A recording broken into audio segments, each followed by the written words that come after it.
got love. Candace Johnson, how are you, my darling? I'm doing very well. Thank you so much. Yes, of course. Yes. And thank you guys for being here. Grab a microphone, my darling. Thank you guys for being in this room right now. Of course. Of course. We're going to have you introduce yourself. Of course. Tell people what you are up to, share a little insight, and then I'm going to pop back next to you. Okay. And I'm going to ask you a few questions. Okay, awesome. First of all, hi, everyone. Can you speak back to me? I'm talking to y'all. I want y'all to talk back to me. And I like to say, like, I'm not a celebrity. I'm not a person who loves to be on camera, and I'm not necessarily a person who needs to be on a microphone. I just am a person who likes to connect to people, both intimately, and if we can get some pleasure out of it, then look at God, right? And so you can interact back with me. I don't think that there's any life experience that I have that you won't be able to relate to, and so probably vice versa, right? And press, I just feel like on these panels, you always have something. For me, when I listen to people on panels, I always think to myself, like, I want to challenge that thought, right? And I love when people challenge me because that makes great communication, great conversation. My name is Candace Johnson. I'm the creator of Touchy Intimacy card game. It comes in this very cute little bag. I'm just going to do my shameless plug in the beginning so we can have some fun and talk. I want to be shameless. It looks just like that. And the reason why I wanted to talk about sober sex is that I find it so interesting, the way people share about their sexual experiences and needing that lubrication to get there, right? But like, that's fine. Everyone needs a lubrication, right? And by lubrication, I just mean that little slick feeling that gets you into that warm spot where you're feeling yourself or you're feeling the person, etc. Right? But like, does it need to be alcohol? For me, it's always been self-confidence. That's my lubrication. Like, I've always known that I don't have to be the prettiest. I don't have to be anything other than deeply clear about who I am, and that anyone who's seeing me naked is getting the best experience of their life. Yeah, it's true. It's true. It's true.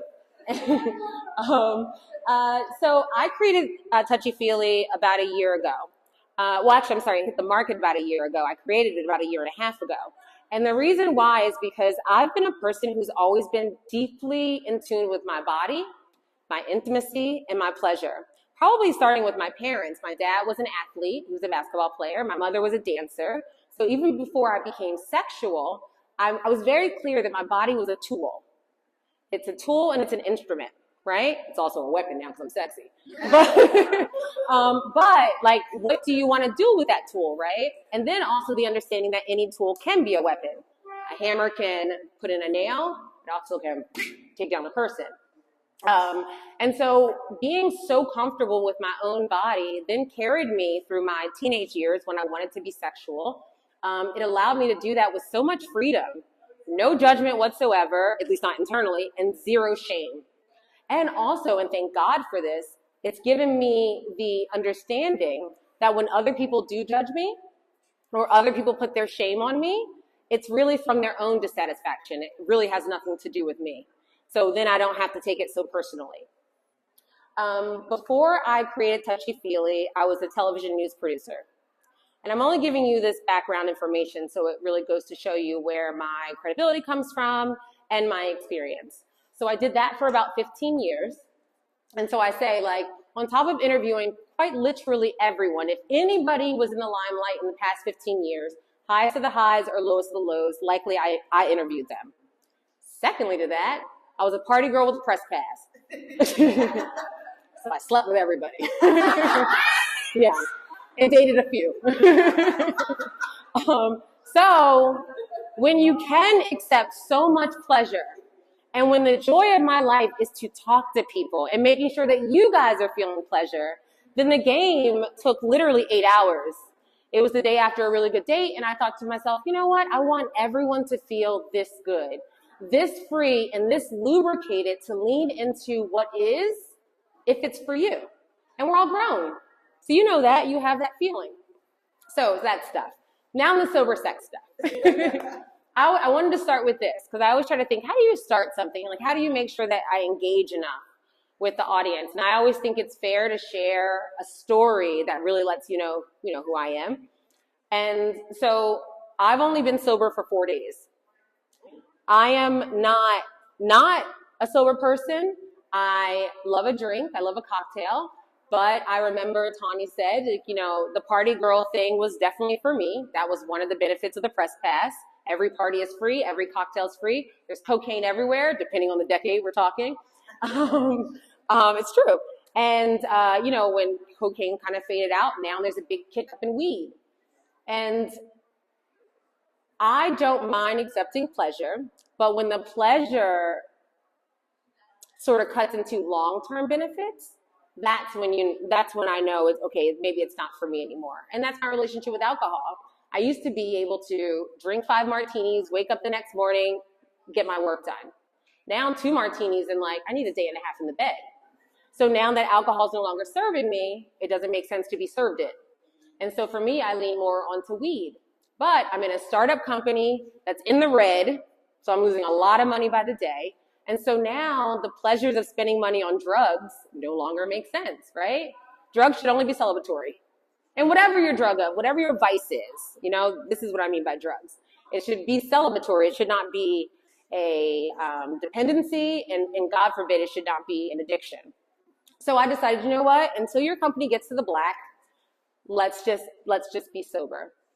And when I wanted to talk about sober sex, the first thing I thought was, I had sex 5 weeks ago with a man that's 6'4". He was a former NFL player. He was beautiful. If I had known that was going to be the last time I had sex, I definitely would have been sober. If nothing else, so I could remember it. Keep my little bank, use it when I need it. I'm happy to have been, you know, I was like 1 cocktail in, which is sad, but that's all it really takes me. And maybe like a quarter of a joint in, and it was really a lovely experience. We had a great time. But I really did have a connection with him. And if I had known that that connection wouldn't have been permanently engraved in my mind, you know, because I wasn't sober, then I definitely would have chose sobriety. And with that being said, going back to the lubrication, right? If lubrication is necessary, how do we get it minus the alcohol and now minus the weed? Self-confidence is always going to be the answer to that. It just is. It's internal work that you have to do with yourself. And again, because I don't come from a place of shame, guilt, or judgment, I don't have to jump that barrier, but I do see in American culture, some people do. And so that was the reason why I thought it was so important to create Touchy-feely. It's 50% talk, it's 50% touch. There's 4 levels to the game. You play the level based on your own emotional and sensual comfort level with everyone else you're playing with. So you go into the game deciding how comfortable you are. We could all play level 1 right now.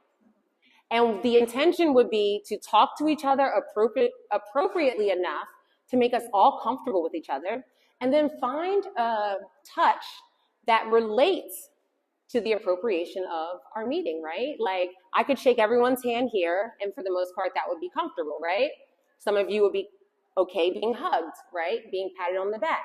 So what are these non-sexual touch that we can give that we also call comfort touch, right? But again, like I think in culture of touch, people think about sexual touch first, and then don't touch me at all after that. But there's this whole middle ground, like, right? And so that's where I like to play. Also, I think that there's an issue when it comes to boundaries, right? Sometimes you invite someone in and they take too much. You ask for a hug, they're trying to give you a kiss.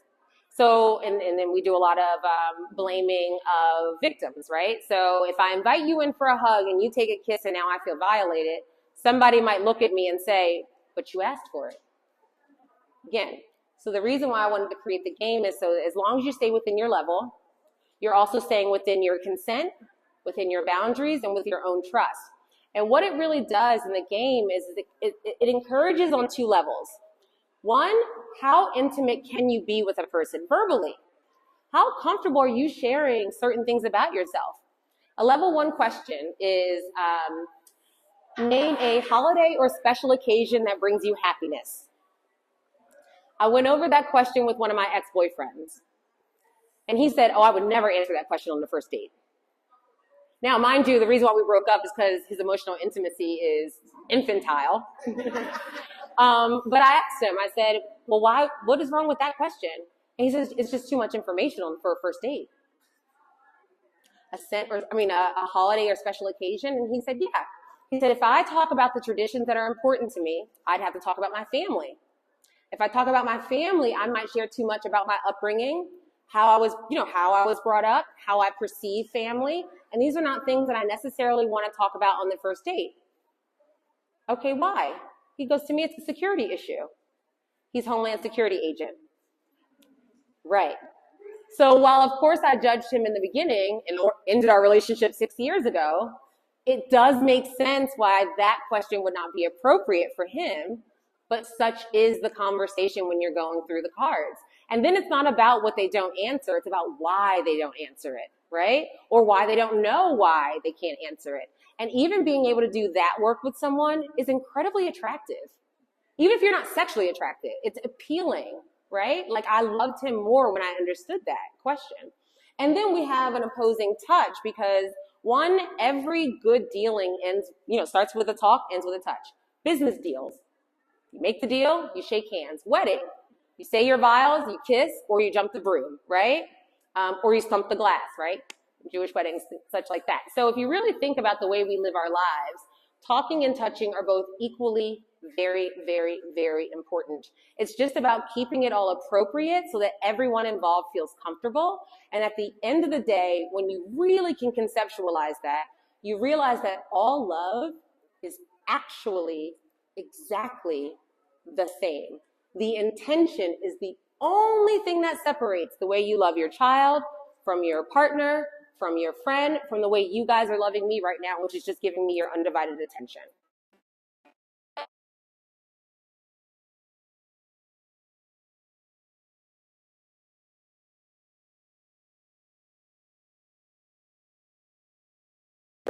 I said to her, a lot of the work it seems that she got from her sobriety is work I've been able to do even in my party girl ways, but it's just about being conscious of how I'm moving, how I'm talking, and also how people are receiving me. Do they receive me as a mess? No? Okay, then I'm good with 5 martinis every night, right?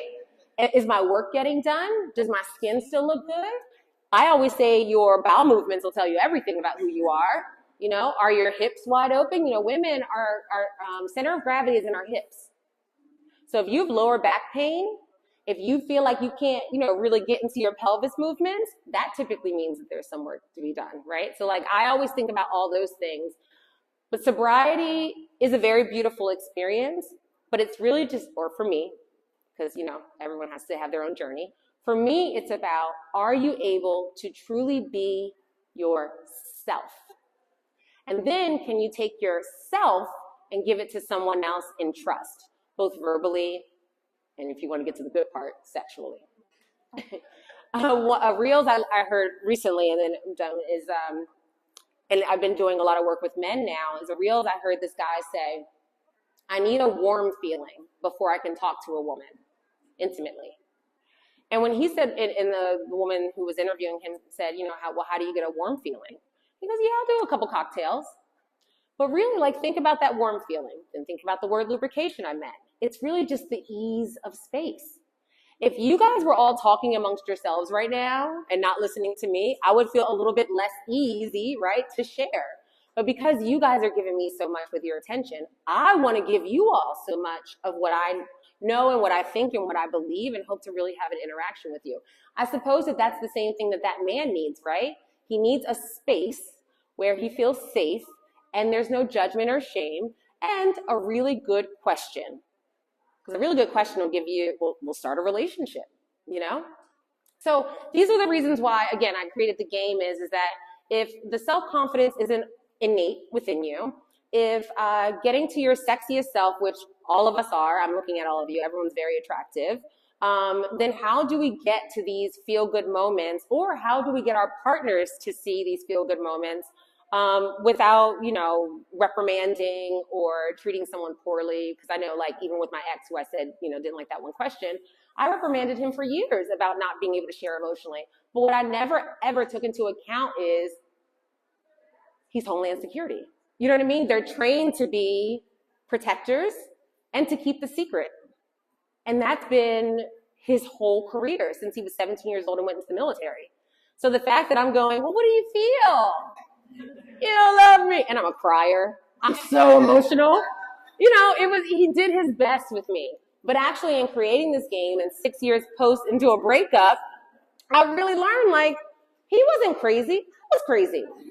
I was asking G.I. Joe to share all of his feelings, but that wasn't what his strength was. And in talking, we've been able to actually form a really beautiful relationship because I realized, I still blame him. He was emotionally mute. But I could have done the work to see who I was dating as opposed to reprimanding him for not being what I wanted him to be. Now I reprimand him just, for fun. Are we not? I'm obsessed with you. I'm obsessed with you too. I'm obsessed with you. I'm obsessed with this whole thing. So much fun. A round of applause before we get into the conversation. You are the one. Who knows yet? This is so much fun. And I'm over there and I'm like, I've got things. Yeah. I've got questions. Ask me anything. One of the things that I've noticed in listening to you, or that I noticed in listening to you, is that everyone uses various tools, right? And various tools. And in order to use the tools well, you have to be clear. And so if alcohol provides a sense of fogginess, right? A sense of not being one with yourself, then the tools are not going to work. And so whether it's communication, whether it's, can you please shamelessly? Absolutely. Logo out. I should, yeah. Logo out. I know. I should open it up. But this is a tool that you created because the hurdle was there. And some of us are having the fogginess of alcohol, not being able to have those real intimate opportunities, but to be able to take that out of the equation and start having real conversations that lead to real intimacy. I want to really understand, you mentioned that this didn't take long, but it sounded like you lived long before you got to the game. Yeah. Right? Yeah. And so even though the actual structure of creating the game didn't take long, did you have to really reference all of those relationships, all of those experiences in order to make that what it is? Absolutely. Yeah. First of all, no one loves people the way I love people. Right. I've dedicated my entire life to people. In fact, a couple of months ago, I had an event called You Matter to Me. And really the event was about, this is my 4th iteration of a career. Yeah. But everything I've ever done was to entertain people. Before the game, I had a television show. Before that, I had a blog. Before the blog, I was a film director. So it was always about how do we share stories about connectivity. And what I learned in my journey is that people do not feel safe in themselves, one, generally. And also there is a true suspicion that we naturally have of each other. So for me, when I walk into any space, I might be suspicious. Like I'm a person who, when I walk in, I look to see where the exits are. I look to see how people are smiling at me and who are not. The world can be a very unsafe place for a woman, and I'm a single woman, and I don't deny that. I freely talk about sex, but I also freely talk about rape. I talk about sexual assault, and I talk about the little space of like that gray area where you're not really sure what to call it. It just didn't feel right. You know what I mean? So when I walk the space, I look around, I make sure, but I do it with a smile on my face, and I do it with the confidence of knowing who I am in every moment, and no one can sway that. And since I can see in talking to so many people at the highs of the highs, people who just won awards, right, during award seasons, lows and lows, their house is literally burning behind them, and I'm like this, how do you feel? Right. Being able to truly understand, and Oprah said it best once, at the end of the day, everybody wants to be seen, heard, understood, and if you can happen to see that someone is actually like you, then you just feel normal. And nothing's fixed, you just feel normal. And so my attempt with the game was to, one, prove the concept of love is love, because that's been so highly politicized now that I don't think that we can actually internalize that anymore. And two, to make it clear that the predator doesn't have to be scary. The predator just has to be someone you can clearly see and mark to stay the hell away from them. For real. Right? Or be clear that you're the predator. I'm the predator. I can't. I will pray all over you because I know my pleasure, but I also respect people's boundaries. So I want to be in your business, but if you tell me to mind mine, I'm going to scoot right on back, Listen, I feel that there's a bunch of extroverts up here, if you haven't noticed. Yeah, they're smiling. They were smiling from the beginning. They understand. They understand. My feeling is that there are some introverts that are sitting among us. Raise your hand halfway if you're There's going to be no armpits. It's just like this when you're an introvert, right? In that space. But I want them to equally have this pleasure, equally be part of these conversations, equally be able to get to a place of clarity. And I believe that they deserve that. I know that there's a lot of talk nowadays about safe spaces. There's also equally a lot of talk, and I think you're on the same page, about brave spaces. There's one thing to be safe, and then there's another thing to be brave enough to have hard conversations, brave enough to ask these questions, right?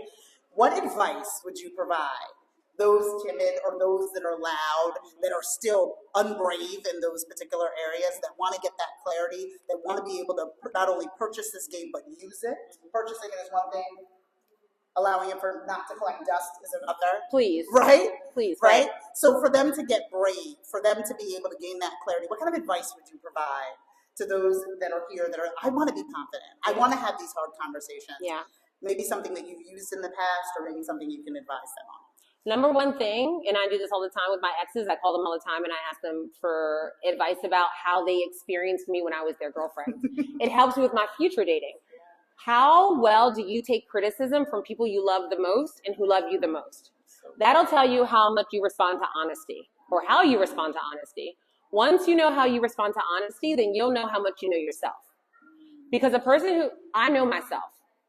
So anything that anyone ever says about me, even though my memory is garbage, I can tell you if I did it, or if it was likely that I did it. And because, and Deej knows this, to be so out loud and very proud about sexuality and intimacy and pleasure and sensuality, and just the idea of being able to talk to you all.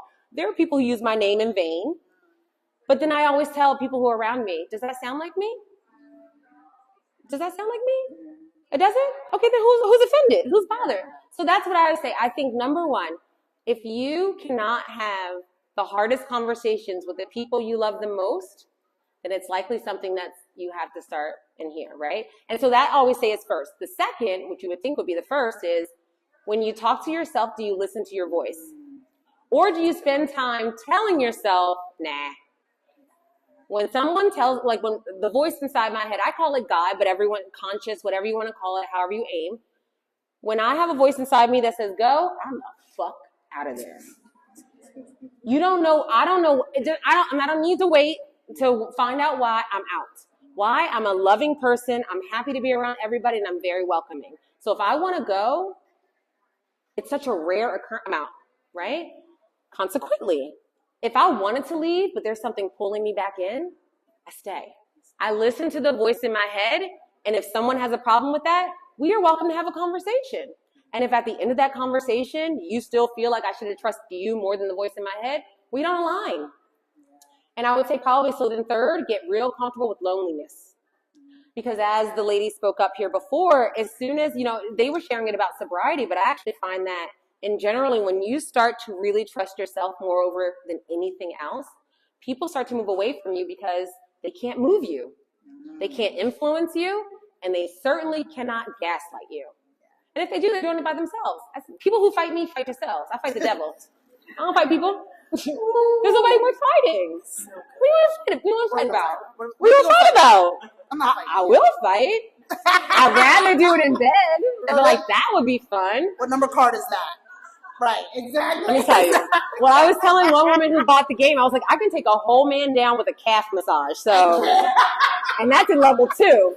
Listen, there's a few people in these rows that are like, challenge accepted. Come on challenge up. Accepted. Come on up. But that's what it is, for sure. That's what it is. Mm-hmm. But it has been a complete pleasure. Thank you. We have been, again, spoiled with your company. A round of applause for our dear friend. Make sure that you grab the game. Make sure that you get in touch. Yeah. I promise you, you will not be disappointed. We are so blessed to have you here. Mm-hmm. Thank you so much. Oh. Yeah, well, if you guys want to come over, you're welcome to. I'll demo the game. And I'll go over with you guys really quickly just so as a group you know. And if you want to come over, you play by yourselves without me interrupting you. But essentially, it's 4 levels to the game. Sorry, open it up really quickly. Let me know. 4 levels. The lowest level, like I said, level 1, we could all play together. The highest level, level 4, for your partner, if you're in marriage, I would say your best friend who knows where all the buried bodies are, your parent, whoever is like really, really close to you, they know your shit, and you can't lie to them. That's level 4. So for instance, level 1 question is name or scent or smell that brings you happiness. Super simple. Very simple question. Level 4 question. Could we survive or are we surviving having children? It's a real question. People don't ask enough, So these are the things. You would answer the question. I would then, or the rest of us, if let's say we'd ask you a question, you would answer. The rest of us would rate your answer on a scale of 1 to 5 based on openness and vulnerability. How well you communicate verbally, right? 1 means you barely answered. I always say 1-word answers, or if you go, what? That's a 1. Down to 5, you said it all. I literally don't have a follow-up question, right? That's a 5. That emotional rating converts to a touch. So 1 meaning you barely talk to me is caress. You can barely touch me, right? Down to 5, you said it all, so you can improvise. You can touch me however you want. You said it perfectly. Then based on the level, you'll have 4 different body parts that you're welcome to decide together which one you're going to touch on us based on the rating that we give you verbally. So if we gave you a 1, which is caress, and then we choose hand, which is one of the 4 in level 1, then it would be your job to give us, we give you a 5, and 5 is a rating, right? Then it would be your job to touch us as intentionally as you talk to us. So if the talk is a 5, then the touch should be a 5.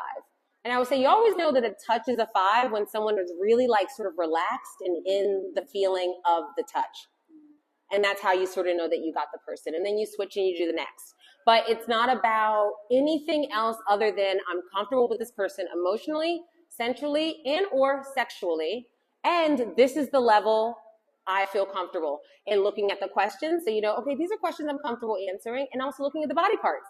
And these are body parts I'm comfortable with playing with. So that's what it is. So you're welcome to come over, take pictures in front of a little setup, play with the game, and have a good time. I love that. Okay? Please I'm telling you, it's play. all the lubrication you need. All the lubrication you need. A round of applause. Stay exactly where you are. Our keynote speaker is very happy. Yay. Thank you so much. Speaker, of I course. want you to take